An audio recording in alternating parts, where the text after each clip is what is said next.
show? This was the go-home show before your second biggest event of the year.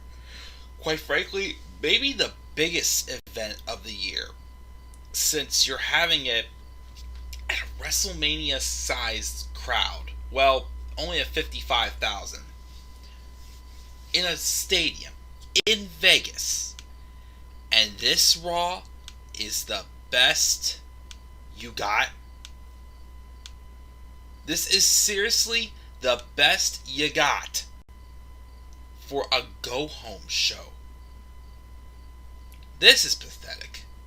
This is absolutely pathetic. And like I said, and thank God after this weekend I'm easing back on wrestling content because I don't want to come up here and talk about shows like this. I don't. Remember that SmackDown review I did for this past Friday show that I did yesterday, I think it was? That was the type of stuff I want to do again.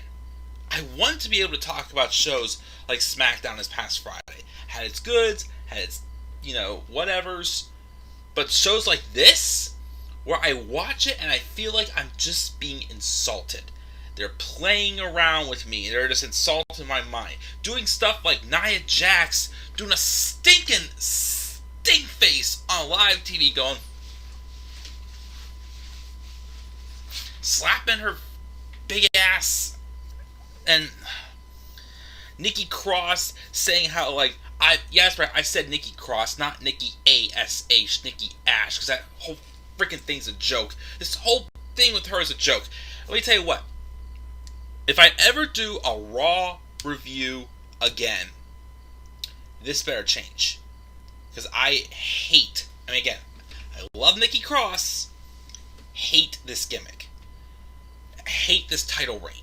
This whole almost a superhero. I almost beat her. You should be beating her, beating everyone, because you're the stinking champion.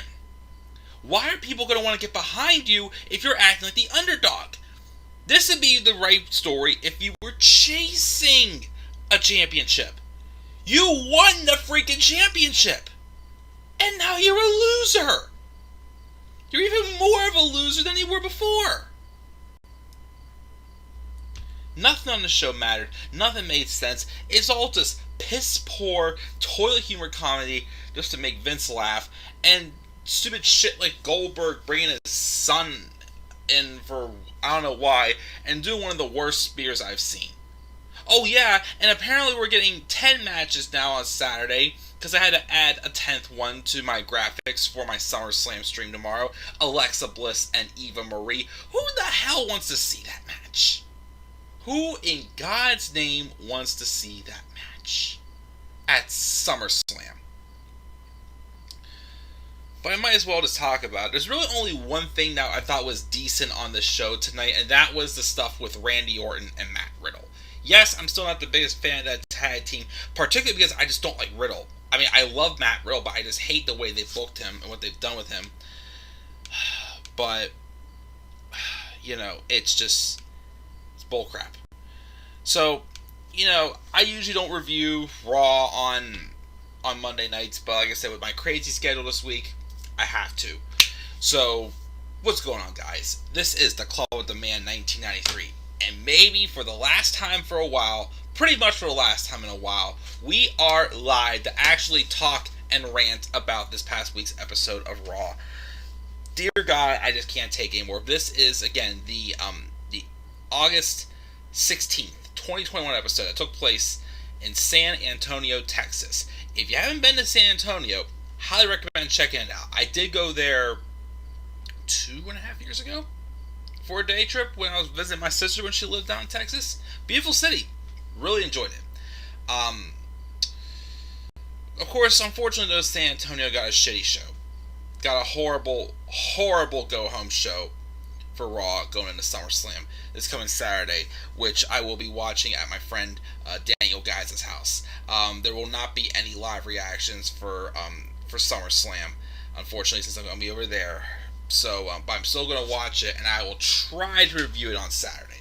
Can't guarantee anything, but my biggest thing is as long as I have all reviews done by Friday, besides the pay-per-view reviews, of course, I will be good.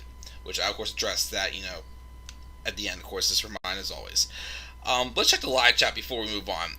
So do you know if they canceled the Sasha and Bianca match? I'm hearing rumors about that. What's going on with that? I'm not sure if it's the one to get sick or something, but yeah, I'm not sure what those rumors are about the Sasha and Bianca stuff. So if you guys know anything, let me know. But I've been hearing those rumors too. Tyler gave this show a D+. JR says he loves my channel. Thank you. Is this leading to a feud between John Morrison and The Miz that should have happened already this year? Probably leading to a split with John Morrison and The Miz, which, fine by me. If they set John Morrison free and give him a nice singles push, cool by me. He deserves it. And I'll be booking like an idiot. He's been booked like ever since they brought him back, and I'm still questioning now why they even brought Morrison back. This is like go home show, like a payback or a battleground. At this point, with how bad Raw has been anymore, this is basically, just a typical episode of Raw. So, no matter what pay-per-view it is, Raw is just going to suck like this. Raw is trash, worst brand of the year. Sooner or later, Goldberg's son will be wrestling in WWE, and then you'll be mad about that. Will you guys be? I mean, not saying I wouldn't. I mean, if he hits it off like Dominic, cool, but just like getting involved in a storyline, just like why? Like, what's the point? Especially when it's a storyline that shouldn't have even been happening. Goldberg should not be here wrestling Bobby Lashley. He should be freaking Brock Lesnar. Like, Brock would put on a much better match than Goldberg. He would. Like, getting that spear he's done since he's been back for this brief run. No. He does not look like he's that intimidating at all. MVP poked the bear on Goldberg, basically. Angela Moore goes up, she said bullshit with a bunch of poop emojis. Yeah, that is what Goldberg said about everything that Bobby Lashley had said. This is bullshit, just like this episode of Raw is bullshit as well. And one thing I don't think we're going to have is Goldberg lose in front of his son, because I think his son's going to get involved to help Goldberg win the title. Oh, dear Lord. JR, no offense, my friend. If you want to see that, and if that makes you happy, cool. I'm happy for you. But I do not like that idea whatsoever. I'm sorry. Again, there's no reason why Bobby Lashley... Again, here's the thing. If they put Bobby Lashley against Goldberg because they don't want to see Lashley lose to Lesnar... Well, they don't want Lesnar to lose to Lashley, but they knew they wouldn't like it if Lesnar beat Lashley. Then why do you think the fans are going to want to see him lose to Goldberg? I think that's worse, to be honest, if you have him lose to Goldberg. But, Tyler says San Antonio hosted 3 Rumbles, 97, 07, and 17. Maybe in 2027. Oh, dear God, don't even rush it that far yet. We'll see it again in San Antonio. Who knows? Also, I did a poll on Twitter tonight. Thought this is probably going to be the last Raw review I do for a while. Why not go and give it a grade? But, let's just move forward and get this one over, because I'm tired and I'm going to go to bed. Like I said, I really don't like to review on Monday nights, because I'm usually tired from work, but I'm going to do it anyways.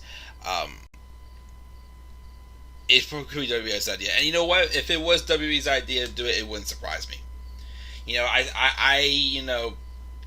Well, here's the thing. I'd be more concerned if it was WrestleMania season. If it was WrestleMania season, I'd be more worried. But since it's not, I'm not as worried. But you never know. Like I said, the Goldberg beat the freaking Fiend. I'm pretty sure Goldberg could beat Bobby Lashley if they allow it. But yeah, participate in the Twitter poll. But let's just go through the show real quick and talk about it. The show kicked off. I'm basically just going to, just talk about everything that involves with each bullet point, basically, instead of just, spread it out. But, the only thing that I really was, fine with was what they did with Randy Orton and Matt Riddle. Orton kicked off the show basically saying how he, RKO'd Riddle last week because he does not need any friends. He works better alone, which is why he chose not to continue. RK Brony came back. Riddle came out, crying, claiming like, oh, maybe you just RKO'd me just to teach me a lesson. Um, Basically thinking that it was just it was just for a purpose. It wasn't just because he doesn't want to be a team anymore. He doesn't want to be alone. He wants him. He knows they work together, but he did that to teach him a lesson. And Orton's like, no, that's not the case. I'm not giving RK Bro another shot. AJ Styles and Boss came out and noted that how Orton cheated last week to win. And Styles asked for a match against Riddle, which Riddle accepts. And then we have the match with AJ Styles and Matt Riddle. And AJ Styles would win the match, and then Randy Orton wouldn't stay at Matt Riddle's corner on the ringside. So Matt Riddle lost, and he felt dejected and depressed backstage. He felt sad, so he walked away with the stupid scooter. Just for later in the show, whenever Randy Orton has a match with Omos. Of course, obviously, they weren't going to give it a clean finish. They had to give it a disqualification. And then Styles and Omos beat down Randy Orton for a little longer than I thought they would, until eventually Matt Riddle came out and he saved Orton from Styles and Omos. And then Orton gets up. He says, "You know what, Riddle?" He goes, "I've told you no how many times. I've hit you in RKO. I told you I had to work alone. I didn't even stay here at ringside for you. Yet you somehow still come back, and for that I respect you, kid." He says, "I'll give RK Bro another shot." And then Matt Riddle basically lays out the challenge for the Raw Tag Team Championships, and the match is made official for SummerSlam. Like I said, it's more so because I'm not... One, I more so just don't like the promos they have for Matt Riddle. I just hate how they booked him on the main roster. He just... again, I feel like, he's not the worst, but I still just... think it a little bit more annoying than it should be. Like, they kept his his weirdness down to, yes, he was odd, but they kept him down to like a minimum in NXT, but now he's on Raw, and they're just overdoing the bro gimmick and whatnot. Now, of course, that's when I kind of like sour on him, but I feel like him and Orton are probably going to win the tag titles on Saturday.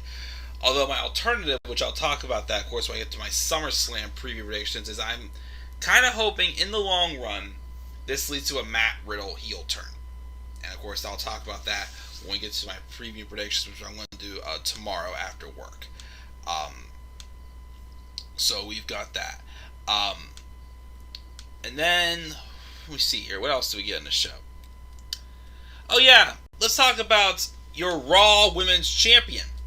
The almost a superhero. I almost won. I almost beat Charlotte. I almost beat Rhea. I am confident that I know this is going to happen. I am confident I can do this. I am confident that you are the freaking Raw Women's Champion. You shouldn't be acting like the freaking underdog. Nikki Cross had a match with Rhea Ripley, and she lost clean. She lost clean to Rhea Ripley. So why are we still having the championship? Afterwards, Charlotte gets involved, but then Rhea and Nikki just team up and take her out. Charlotte goes backstage and whines that, "Oh man, they were attacking me, blah blah blah." And then Sonya Deville and Adam Pearce are like, "Well, if you are frustrated, want to have retribution, then we'll set a tag match for later on in the show for you." And I'm thinking, why are we doing a tag match involving Nikki and Rhea in it also? But Charlotte gets told she has a partner of her choosing. The match happens later. Guess who Charlotte picks for that partner? Nia freaking Jax. Huh? Well, obviously her hole seemed to be fixed after what we saw in this match, but the same woman that just a few months ago rode Charlotte off TV, and she feuded when she came back, when she teamed up with Asuka recently. So why are they all of a sudden be able to team up together and get along? I don't know, but the match sucked. And Nia Jax, the part of the show that I literally just want to turn this off, but like I said, I was reviewing it, so I was just like, I gotta finish it. There was a part in the match where Nia Jax was brawling with Nikki Cross. Of course, no selling Nikki and making her look like a joke. Nia Jax had Nikki in the corner and did a freaking stink face on Nikki Cross. And his way did like, yeah, I know, because she's a horrible actor. And I was just like, you gotta be kidding me. This show is shit enough the way it is, yet you even tell you yourself, audience, like, yeah, this is shit. We're having Nia Jax rubbing her ass into Nikki Cross's face. And then Nia was about to do some, like, senton drop. And of course, she slaps her butt before she goes to attempt it. But then Charlotte stops her from doing it. And then she gets in the ring. She does a boot to Nikki Cross.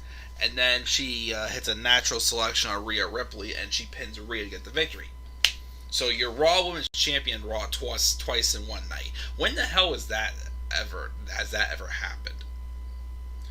So yeah.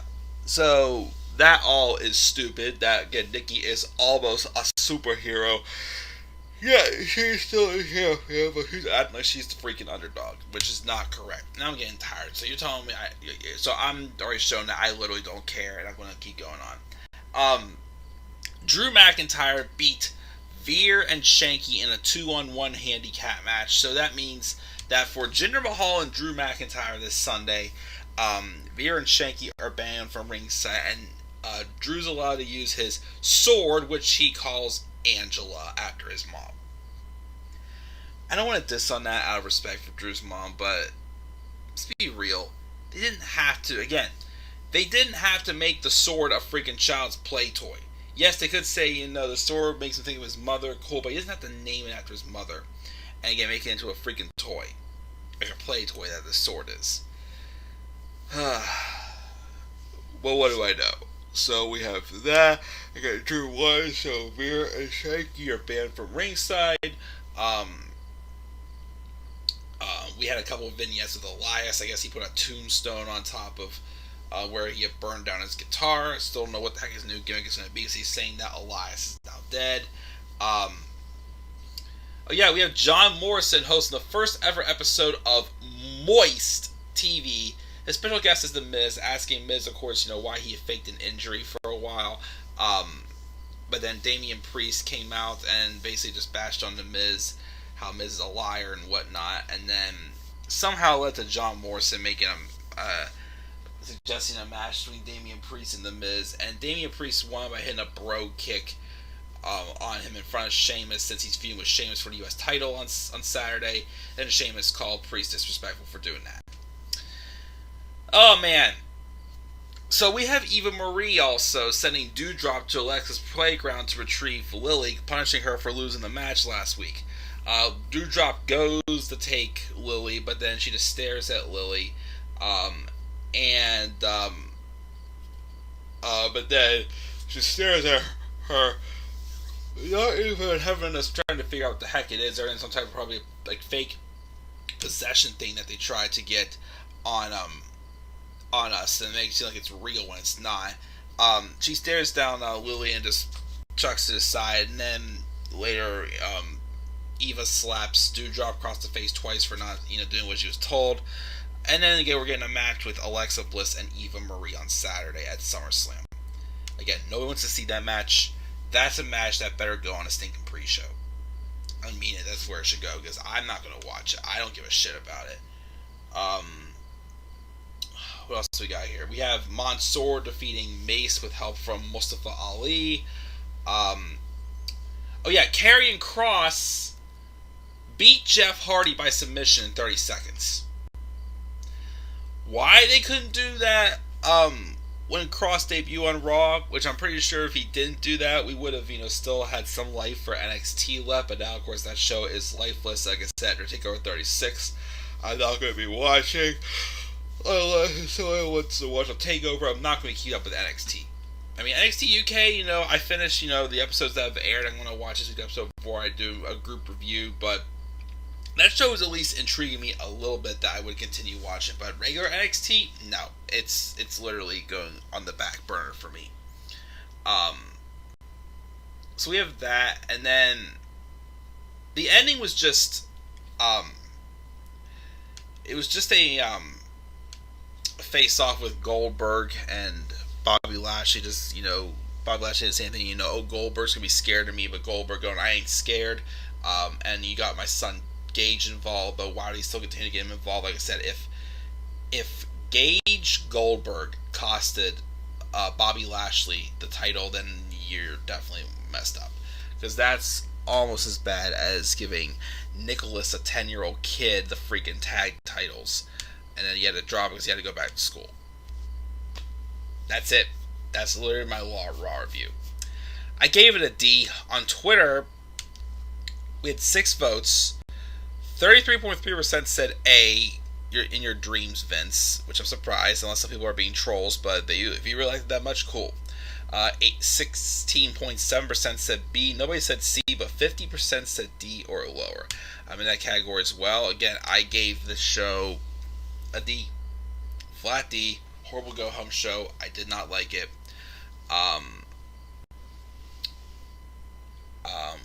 Jared hopes that Dean Ambrose doesn't return at SummerSlam to hit Roman Reigns the paradigm shift. I don't think he's going to be coming at SummerSlam.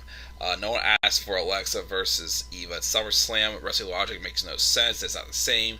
And Taliban says WWE sucks. It pretty much does. But that's going to do it, guys. I have my turn for Randy Orton ready to upload. I'll upload that as soon as I get off the air here. Tomorrow, I'm going to do SummerSlam preview predictions.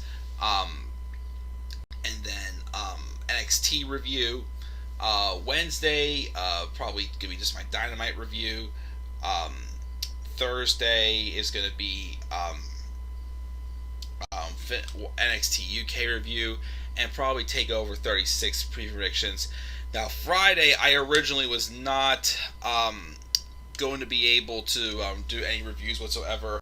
My girlfriend's is going to make space for me to be able to still do my review for SmackDown on Friday. So expect a SmackDown review late on Friday from my girlfriend's house. What do you think about Archie Bro versus Loomis? And he just asked the wrong. I'm not sure what you're referring to there. Toxico says Dean is coming back.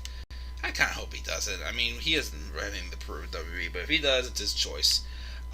Mr. Q, the music said, only saw the final hour and it already gone insane. Still don't know why someone defend tonight's show. Me neither. Like I said, it's just not enjoying it. Like I said, expect me to begin my Raw cleanse next week. And if there's anything to talk about Raw, do it in like a talking point stream or something like that. Because I am done. I would much rather be up here, reviewing content that actually is more to be talked about, which is why I said, I'm toning down after this weekend for our wrestling content. And that does it, guys. I'm going to bed. Well, I'm going to upload the Randy Orton turn alert, and then I'll also take a quick shower. Then I'm getting ready to go to bed. So that's my thoughts, guys. What are your thoughts on Raw this week? Again, I gave it a D. Leave your thoughts down in the comment section below. Slap a like on the video and subscribe for more content on my channel. Follow me on Twitter at DemandAirborne93. Until guys, I'm checking out. I'll see y'all later. Have a great night. Peace out, everybody.